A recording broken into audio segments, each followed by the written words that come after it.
Everyone welcome back to my channel. এই ভিডিওটা কিন্তু অনেক আগের, প্রায় সেই দিওয়ালির সময়। তো আজকে আমরা একটু বেরোচ্ছিলাম, তো কোথায় যাচ্ছি একটু পরে বলবো। আর এখানে দেখো শুভ্র ফেস মাস্ক মেখে কিরম বসে আছে। তো আমি দেখো সন্ধ্যাবেলা পুজো করে নিয়ে মা এখানে হচ্ছে ফুল ছাড়াচ্ছিল, কারণ যেহেতু দিওয়ালির সময় ছিল, আজকে 14 প্রদীপ দেওয়া হবে, তো ওইটার জন্য ফুল ছাড়াচ্ছিল। আর রুমটাকেও কিন্তু আমরা সাজিয়ে নিয়েছিলাম।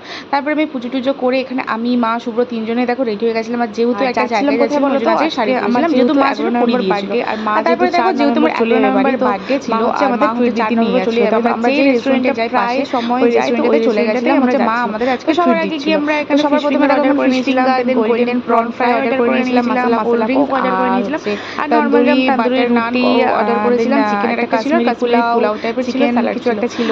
তারপরে ওখান থেকে দেখো খেয়ে নিয়ে আমরা চলে গেছিলাম মাছ বাজারে। প্রায় 2 ঘন্টা চলে গেছিলাম মাছ বাজারে। পরের দিনের জন্য থেকে মাছ বেলে মাছ কিনে ঘরে চলে এলাম। আর তারপরে এসে দেখো ঘরটা তোমাদের আজকে অন্ধকার করে ঘরটা কিরকম লাগছিল প্লিজ কমেন্ট করে জানিয়ে। তো সবাইকে হ্যাপি দিওয়ালি। তো প্লিজ ভিডিও ভালো